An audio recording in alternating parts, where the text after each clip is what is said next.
할렐루야. 하나님의 큰 은혜가 함께하기를 주님의 이름으로 축원합니다. 바울 사도가 한 편지를 썼습니다. 골로새 지방에 거주하고 있는 빌레몬에게 보낸 편지입니다. 그런데 그 편지의 내용에 등장하는 인물에 대해서 바울이 최고의 표현을 합니다. 최고의 표현. 이 빌레몬에게 보낸 편지에 오네시모라고 하는 한 사람을 이야기합니다. 옷이네요. 그런 의미의 옷은 아닙니다. 그냥 오네시모예요. 그런데 바울이 이 오네시모에 대해서 뭐라고 표현했는가 하니 나의 신복이다. 나의 신복. 12절에 보면 이런 말씀을 합니다. 내게 그를 돌려보내노니 그는 내 신복이다.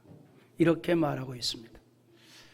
이 신복이란 말의 의미가 무슨 말이냐면 내장 혹은 심장이란 말이에요. 여러분, 사람이 심장이 없으면 어떻게 될까요? 이 자리에 못 앉아 있지요. 그러니까 바울이 내 심장이다 이렇게 표현을 했다는 건 뭘 얘기하냐면 그만큼 오네시모에 대해서 신뢰를 한다는 거죠. 이 빌레몬에게 편지를 쓰면서 이 오네시모를 그렇게 표현을 했어요. 나의 심장이다. 나의 심장이다. 바울이 이렇게 표현을 한 것은요, 오네시모는 바울을 크게 감동시킨 신앙의 사람이었던 겁니다. 크게 감동을 시켰어요. 본래 이 오네시모는 빌레몬의 집에서 노예로 있던 사람입니다. 그런데 빌레몬의 집에서 종으로 살다가 도망을 쳤어요. 그리고 바울이 있는 노마로까지 가게 된 겁니다.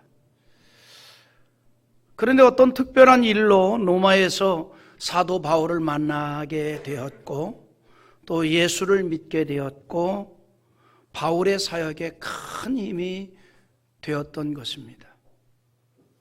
그런데 어느 날 이 오네시모가 은혜를 받았어요.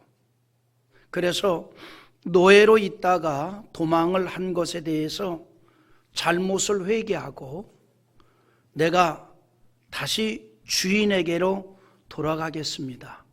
이렇게 바울에게 이야기를 한 겁니다. 그러나 당시 시대적 상황으로 본다면 이 말은 자기가 죽겠다는 얘기입니다.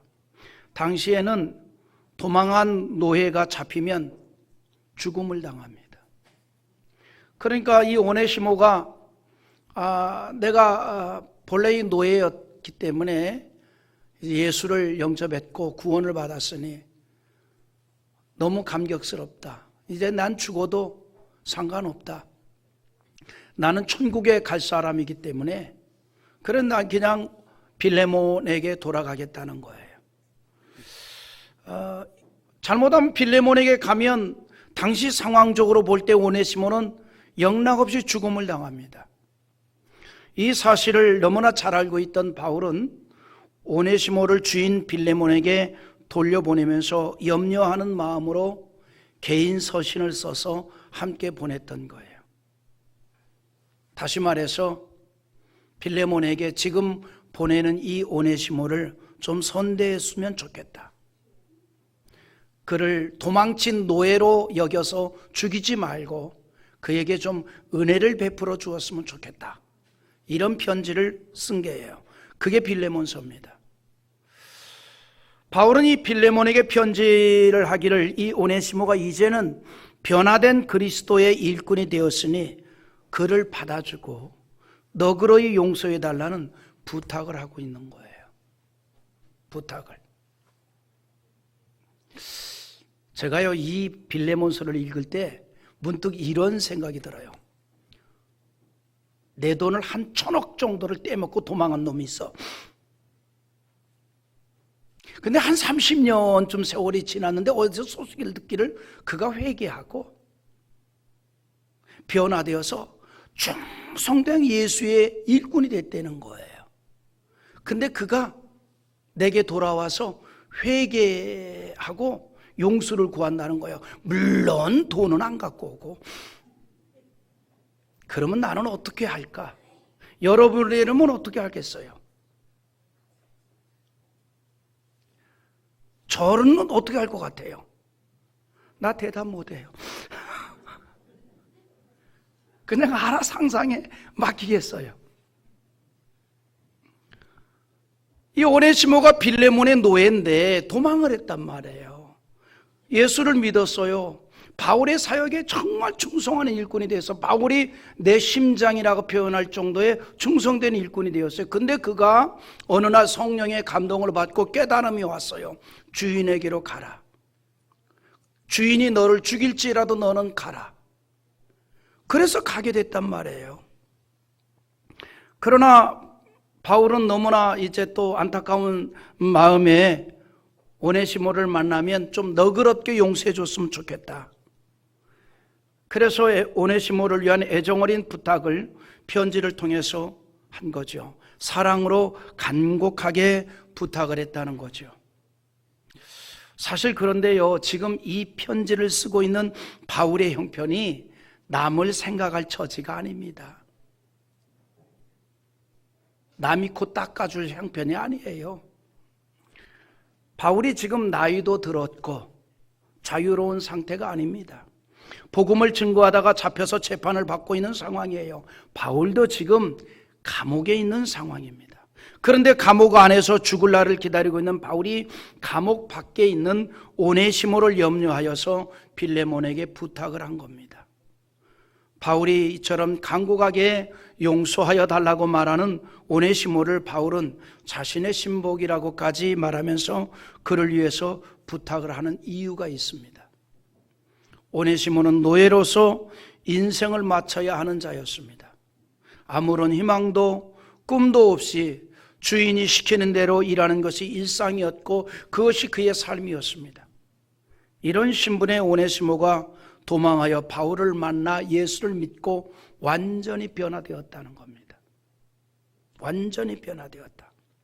오네시모가 다시 노예로 있던 빌레몬의 집으로 가려고 할 때에 그래서 바울은 빌레몬에게 노예 신분에서 도망한 자에 대한 당시의 법대로 처단하지 말고 용서하여 달라고 부탁을 한 겁니다. 바울은 이 오네시모에 대해서 두 가지로 표현합니다. 첫째는 내 신복이다. 내 심장이다. 두 번째는 내 아들이다. 이렇게 표현합니다. 그러니까 이 오네시모에 대한 아주 특별한 애정을 표현하고 있는 겁니다. 10절에 보면 갇힌 중에서 낳은 아들 오네시모를 위하여 내게 간구하노라. 그러니까 바울이 갇혔다는 말이에요. 지금 감옥에 있습니다. 근데 감옥의 안에서 찾아온 그에게 복음을 전해서 그가 예수의 제자가 되었다 이 말이에요. 영적인 아들이라 이렇게 표현하고 있습니다. 오네시모는 말씀에 대한 간절함이 있었어요. 그리고 바울을 만나서 말씀을 듣고 큰 은혜를 받았으며 바울에게 감동을 준 신앙의 사람이 되었습니다. 바울이 신복이라고 말할 정도로 극찬을 했습니다. 오네시모의 신앙과 인격을 바울이 보증했다 이 말이에요. 바울이 보증했다. 그의 신앙을 보증했다는 겁니다. 여러분 간혹 우리가 이제 이렇게 추천서 같은 걸 우리가 쓰잖아요. 근데 사실은 우리나라는 이 정이 많은 민족이기 때문에 추천서를 객관적으로 쓰지를 못합니다. 그냥 다 좋은 말만 쓰죠. 간혹 저에게도 추천서 써달라고 오는 분들이 있는데 세상 좋은 말 다 써줘요. 다 써줍니다. 어느 정도로 아주 좋은 말을 다 써주냐면 그렇게는 문맥은 아니지만 그의 방구 냄새까지도 아름답다 라고 그냥 좋은 말 다 써줘요. 그러니까 우리 한국에서 쓰는 이 추천서는 뭐 50%는 그러려니 하고 보는 게 아마 정답일 겁니다. 나뿐만 아니라 모두가 아마 그렇게 아마 추천서를 쓸 거예요. 그런데 이 오네시모에 대한 빌레몬을 향한 바울의 편지는 진심이었습니다. 진심. 그리고 사실이었다는 거죠. 진심이었고 사실이었다. 오네시모가 그렇게 변화가 된 거예요. 그렇게 바울의 사역에 큰 힘이 되었다 이 말입니다.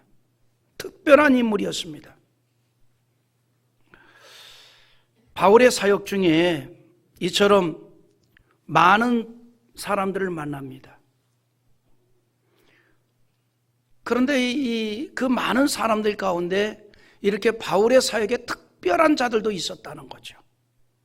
나의 심장이라고 표현할 정도로 특별한 사람들이 있습니다. 그런데 또 하나, 이 편지를 직접 받게 된 빌레몬 역시 바울의 사역에 대단히 기억되는 특별한 인물입니다. 바울의 사역 중에 만난 많은 사람들 가운데 빌레몬은 복음을 위해서 온 가족이 적극적으로 주의 일에 힘썼던 가정이었습니다. 그러니까 빌레몬의 가정은 어떤 가정이냐? 일반 평신도인데 온 가족이 다 주의 일에 매달린 그런 가정이었습니다. 온 가족이 다.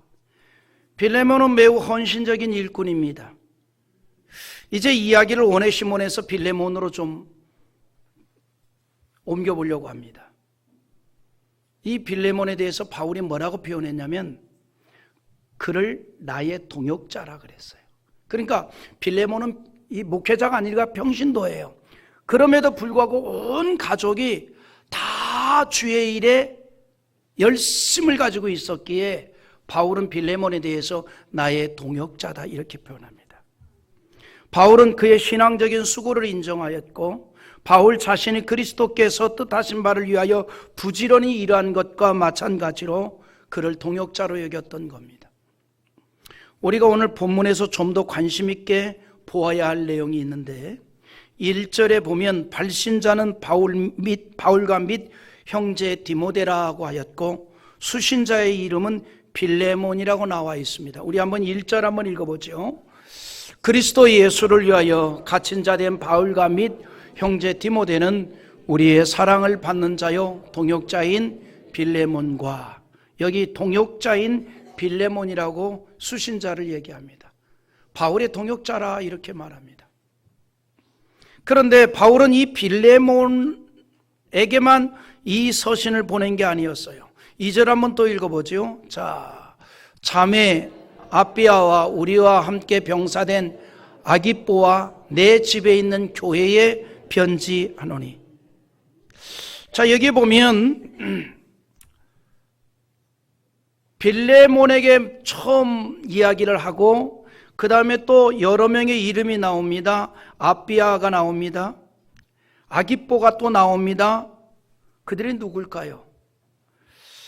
이 아비아는 빌레몬의 아내입니다. 또 아기뽀는 대부분의 견해가 빌레몬의 아들이라고 말합니다. 그러니까 빌레몬을 얘기하고 그의 아내에게도 이야기하고 그의 아들에게도 얘기합니다. 그리고 그 이름 마지막에 또 내 집에 있는 교회를 얘기합니다. 그러니까 바울은 빌레몬만이 아니라 그의 가족을 말하고 그 집에 있는 교회를 말합니다. 이 말은 빌레몬의 가정이 매우 신앙적인 가정이라는 얘기예요. 신앙적인 가정. 빌레몬만 헌신자가 아니라 그의 부인도 헌신자고 그의 자녀들도 헌신자고, 한마디로 말하면 빌레몬의 가정은 신앙으로 뭉친 가정이었어요. 신앙으로 뭉친 가정. 예수로 뭉친 가정. 간혹 어떤 가정을 보면 직업으로 뭉친 가정이 있잖아요. 뭐 예를 들어 아버지도 경찰, 아들도 경찰, 뭐 딸도 경찰, 뭐 며느리도 경찰. 또 어느 가정은 뭐 해병대로 뭉친 가정이 있어요. 할아버지 해병대, 아버지 해병대, 아들 해병대. 해병은 영원히 죽지 않는다. 근데 죽더라고. 그리고 이렇게 막 이렇게 직업으로 이렇게 뭉친 가정들이 있잖아요. 그래서 서로 공감대가 더욱 잘 형성되기도 하죠. 같은 직업을 가지고 있으니까 공감대가 형성이 될 거네요. 대화의 주제가 맞을 수도 있잖아요. 그게 이제 강점이 될 수도 있고 약점이 될 수도 있지만 어쨌건 그래도 공감대가 형성이 되는데, 사도 바울이 쓴 서신의 수신자였던 빌레몬의 가정은 신앙으로 공감대가 형성된 가족들이었다는 거예요. 신앙으로 뭉쳤다는 겁니다. 그들은 예수를 중심으로 한 마음이 된 가족이었습니다. 빌레몬의 온 가족이 어느 정도로 신앙으로 뭉쳤냐면, 빌레몬의 집에서 골로새 교회가 시작이 됐어요. 빌레몬은 당시 골로새 지방에서 대단히 부유한 사람이었는데, 그가 예수님을 영접하고 나서 그 가족이 다 기독교인이 되었고 자기 집을 교회를 시작하도록 내어놓은 거예요. 골로새 교회는 이 빌레몬의 집에서부터 시작됩니다. 그러니까 빌레몬 당사자뿐만 아니라 그의 아내와 아들이 전부 이 골로새 교회의 핵심 인물이었다는 사실을 알 수 있습니다. 빌레몬은 바울 사도처럼 어떤 이 사도로 부름을 받은 사역자가 아니었지만, 그러나 복음에 있어서는 사역자보다도 더 열정적이었다는 거예요. 그래서 자신의 집을 교회로 내어놓을 정도였습니다. 그리고 그 일에 빌레몬만이 아니라 가족이 다 함께 참여를 했다는 거죠. 거룩한 가정교회를 이루었다는 사실입니다. 우리 성도들의 가정에 이런 좋은 빌레몬과 같은 일들이 이루어지기를 기대합니다. 온 가족이 예수로 뭉쳤다는 거예요. 신앙으로 뭉쳤다는 거예요. 가정을, 교회를 만들었다는 겁니다. 가정이 거룩한 터전이 되게 했다는 겁니다. 이런 은혜가 가득하기를 원합니다. 여러분, 이 거룩한 일의 시작은요, 가정 예배에서부터 시작입니다. 여러분, 가정을 교회로 만드는 거 다른 거 아니에요. 가정 예배 드리면 가정이 교회가 되는 겁니다. 가정 예배 드리면 그곳이 교회가 되는 거예요. 여러분의 가정에 그런 은혜가 있기를 주님의 이름으로 축원합니다. 빌레몬은 그의 가족이 예수님 안에 뿌리를 내리도록 하였고, 그들로 하여금 그리스도를 섬기도록 인도를 했습니다. 바울의 복음 사역에 또한 큰 힘이 되었을 뿐만 아니라 그의 아들도 복음을 위해서 직접 나서게 되었던 거예요. 빌레몬은 그리스도께 매우 헌신적이었고 그의 가족의 영적 지도자로서 책임을 진지하게 잘 감당을 했던 것입니다. 그리고 그의 아내와 아들은 빌레몬이 신앙적으로 헌신한 일에 함께 하였습니다. 그렇게 하여 자연스럽게 자신의 집을 교회로 개방을 하게 된 겁니다. 초대교회를 보면 이런 일들이 종종 있습니다. 신실한 그리스도인이 자신의 집을 개방하여 주일에 모임을 가질 수 있도록 했던 겁니다. 이렇게 자신의 집을 개방하여 그 지방에 교회가 세워지도록 한 헌신자들이 많이 있었는데, 빌레몬 가정도 그런 가정 중에 하나라 이 말입니다. 이런 빌레몬이었기 때문에 바울 사도는 자연스럽게 그를 위해 축복 기도를 하기도 합니다. 그러므로 빌레몬과 그 가족과 그 집의 교회의 안부를 전하고 3절에 이렇게 말하죠. 한번 3절 읽어봅시다. 하나님 우리 아버지와 주 예수 그리스도로부터 은혜와 평강이 너희에게 있을지어다. 하나님의 은혜와 평강이 충만하기를 축복했어요. 사실 하나님의 은혜와 평강은 우리가 받는 큰 복입니다. 하나님의 은혜가 충만하게 임할 때 인생이 바뀌게 돼요. 하나님의 큰 뜻을 이루었고 영광을 돌리는 인생이 된다는 겁니다. 하나님의 은혜가 임하면 심판의 자리에서도 구원을 받습니다. 여러분, 노아와 그 가족이 홍수 심판에서 구원받은 것은 하나님의 은혜가 노아에게 임했기 때문이에요. 그래서 창세기 6장 8절에 보면 그러나 노아는 여호와께 은혜를 입었더라. 하나님의 은혜를 임하면 심판의 상황에서도 구원을 받습니다. 그런데 이 노아는 그 온 가족이 주의 말씀에 순종하여서 방주를 건립하는데 다 매진했어요. 오늘로 말하면 온 가족이 교회를 섬기는데 매진했다 이 말입니다. 그런 성도와 그런 가정을 통해서 진리가 계승되고 하나님의 뜻이 이루어지고 복음이 전해지고 구원의 역사가 나타나는 거예요. 예수님 오시는 그날까지 그런 가정들이 이 시대에 하나님의 뜻을 이루어 나가고 있는 거예요.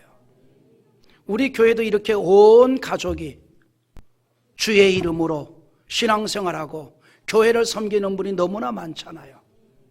빌레몬과 같은 가정들이 얼마나 많습니까? 신앙으로 똘똘 뭉친 가정들이 얼마나 많습니까? 제가 그런 가정들을 보면 얼마나 귀한지 몰라요. 자녀들이 오로지 신앙으로 살아요. 오로지 믿음으로 살아요. 오늘 우리 대표 기도하신 우리 신장로님이나 또 우리 찬양 인도한 우리 박장로님이나 얼마나 온 가족이 남편뿐만 아니라 부인까지도 또 자녀들까지도 얼마나 신앙으로 헌신을 합니까? 이런 아름다운 모델들이 우리 교회에 더 많아질 수 있기를 기대합니다. 할렐루야. 그런 가정들을 통해서 하나님의 뜻이 이루어지기 때문이에요.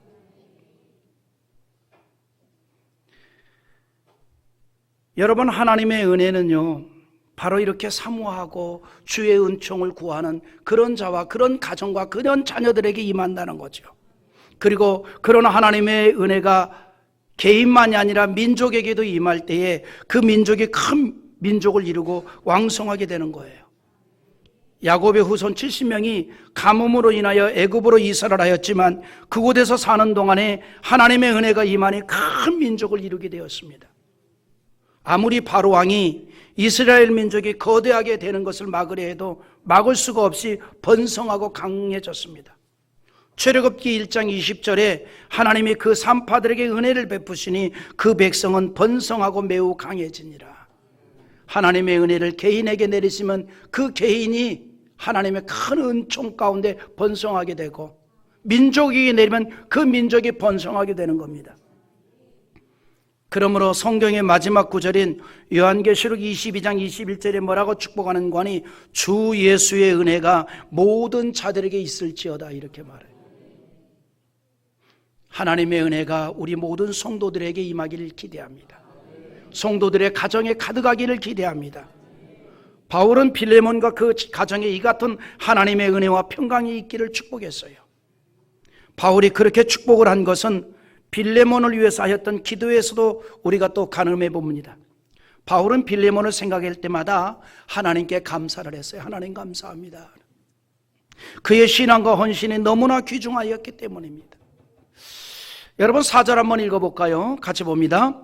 내가 항상 내 하나님께 감사하고 기도할 때 너를 말함은 할렐루야. 이 말이 무슨 말입니까?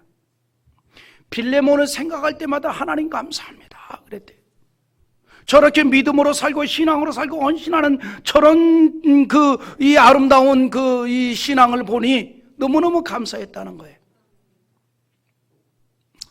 여러분, 성도는요 목사의 심장에 의해서 왔다 갔다 합니다. 그 신앙을 평가하는 거예요. 목사는 어디서 힘을 얻는 거니?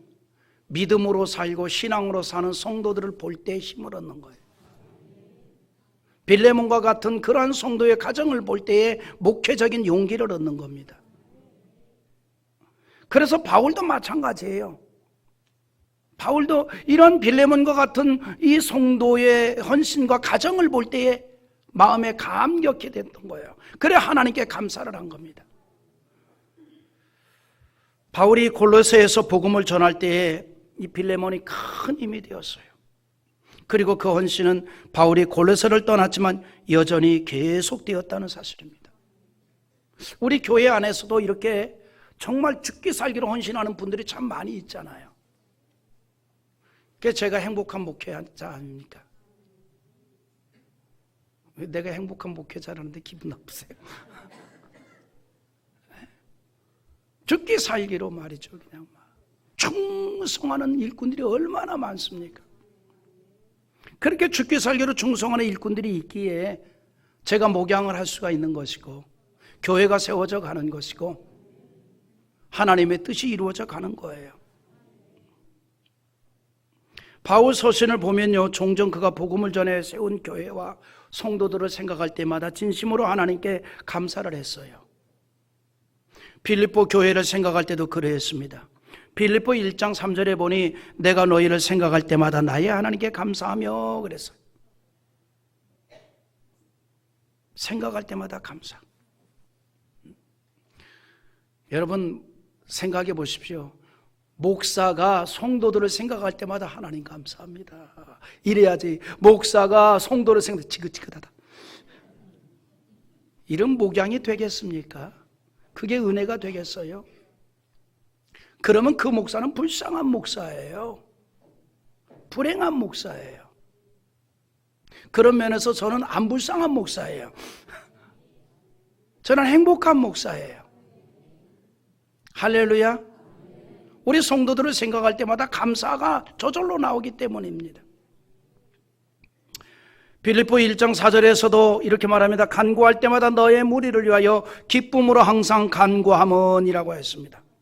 바울이요, 빌립보 교회를 생각할 때 빌레몬에게 서신을 쓸 때와 마찬가지로 노마의 감금 상태에 있었습니다. 그런데 그에게 전해진 빌립보 교회 성도들의 소식은 그들이 항상 신앙적으로 살아가고 있었다는 겁니다.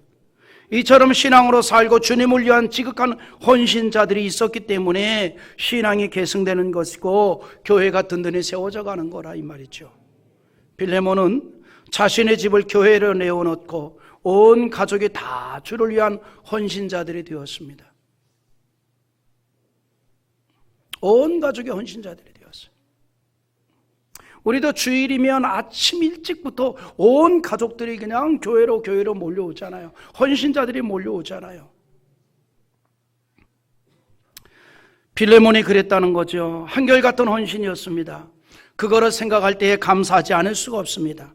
기도할 때에 감사의 기도를 할 정도로 신앙이 좋았습니다.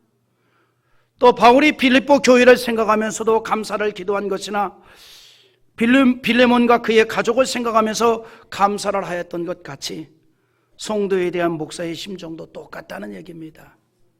어려운 중에서도 오직 하나님을 중심하는 신앙으로 살아가려고 힘쓰는 성도와 그리고 최선을 다해서 헌신하는 모습을 볼 때 바울처럼 감사를 하게 되는 거예요.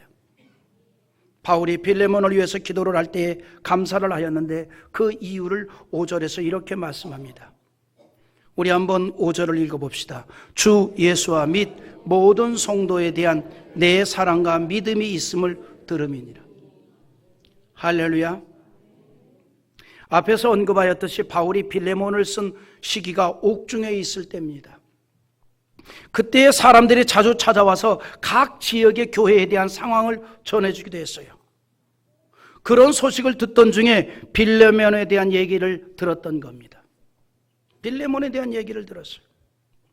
바울에게 전해진 빌레몬에 대한 얘기는 그가 진심으로 주님을 사랑하고 교회를 섬기는 일에 최선을 다했다는 거예요. 빌레몬이 골로새 교회를 너무나 잘 섬기고 있었다는 겁니다. 그래서 바울이 빌레몬만 생각하면 하나님께 감사했고 기도할 때마다 빌레몬을 위해서 축복하며 기도했다는 거예요. 빌레몬의 믿음은 신앙에 좋은 열매가 맺어지는 믿음이었어요. 여러분 마태복음 7장 20절에 이러므로 그들의 열매로 그들을 알리라 그랬습니다. 믿음은 나무의 뿌리와 같아요. 나무의 뿌리는 흙 속에 내려져 있어서 볼 수가 없습니다. 그러나 그 뿌리에서 시작되어 줄기가 세워지고 꽃이 피고 열매가 맺어짐으로 그 나무를 알 수 있습니다.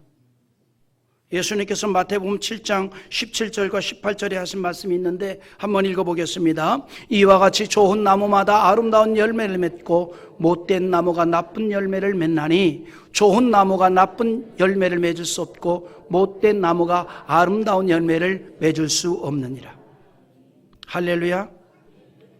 빌레몬은 신앙에 좋은 열매를 맺었다는 얘기예요. 빌레몬의 믿음은 참 믿음이 어떤 것인가를 행동으로 보여주었습니다. 그래서 사람들로 인하여 그의 믿음으로 인하여 그리스도께 향하도록 만들었다는 겁니다. 6절에 보니 이로써 내 믿음의 교제가 우리 가운데 있는 선을 알게 하고 그리스도께 이르도록 역사하느니라 그랬습니다. 빌레몬의 믿음은 참으로 좋은 열매를 맺어 사람들에게 유익한 믿음이었습니다. 이런 빌레몬으로 인하여 바울의 마음에 기쁨이 되었다는 거죠. 바울의 마음에. 빌레몬은 성도들을 불편하게 하지 않고 평안함을 주는 사람이었습니다. 그만큼 은혜가 있었다는 겁니다. 여러분, 우리가 사람을 만나면요, 그런 사람이 있잖아요. 불편하게 하는 사람이 있는가 하면 편안함을 주는 사람이 있지요. 빌레몬은 성도들에게 편안함을 주는 사람이었습니다. 사람에게 편안함을 주는 것은 예수님을 닮아가는 모습이에요.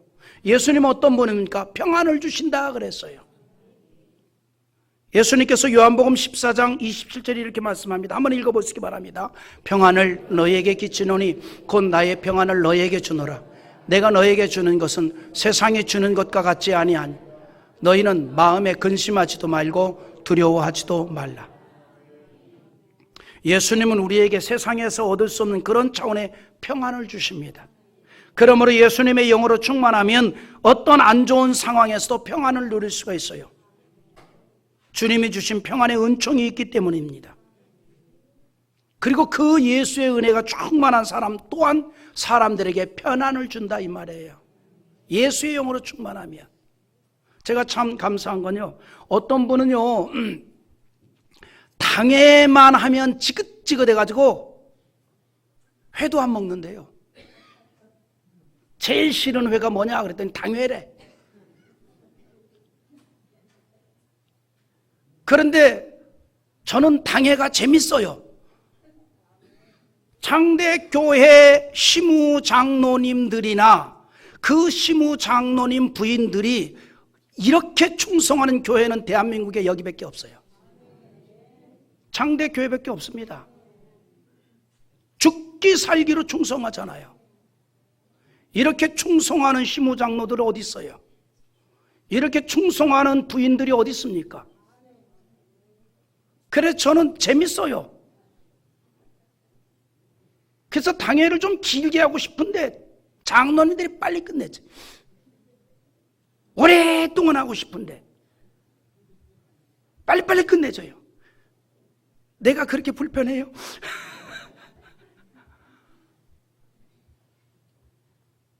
그런데 시무장로님이나 부인 권사님들 뿐만 아니에요. 또 충성하는 분들이 얼마나 많이 있습니까? 우리 권사님들, 집사님들 가운데 충성하는 분들이 얼마나 많아요. 작은 목자들이 얼마나 헌신적입니까? 작은 목자들이 그냥 목장의 가족들을 위해서, 성도들을 위해서 얼마나 했습니까? 월급 받는 것도 아니고, 물론 하늘의 상금은 엄청나겠지만, 할렐루야. 그 편안함을 줘요. 기쁨을 준다 이 말이에요. 이것이 예수의 영으로 충만한 자의 열매인 줄 믿습니다. 예수님이 평안을 주셨으니 그 예수의 영으로 충만한 자들마다 그런 은혜를 나누고 있다 이 말입니다. 빌레몬이 그랬습니다. 그런 소식을 들으니 바울도 기뻐하였고 비록 옥중에 있지만 위로를 받습니다. 우리 마지막으로 7절 한번 읽어볼까요? 형제여, 성도들의 마음이 너로 말미암아 평안함을 얻었으니 내가 너의 사랑으로 많은 기쁨과 위로를 받아노라. 무슨 얘기입니까? 들리는 말에 의하면 빌레몬 때문에 성도들이 마음의 평안을 얻고 기쁨을 얻게 되었다 이 말이에요. 그 소식을 들으니까 바울 역시 기쁨이 되었다 이 말이에요. 빌레몬의 가정은 보기 드물게 온 가족이 다 신앙으로 뭉친 가정이었고 골로새 교회를 섬기는 일에 온 가정이 충성했습니다. 가족이 예수 안에서 한 방향으로 향하는 축복된 가정이었다는 사실이에요.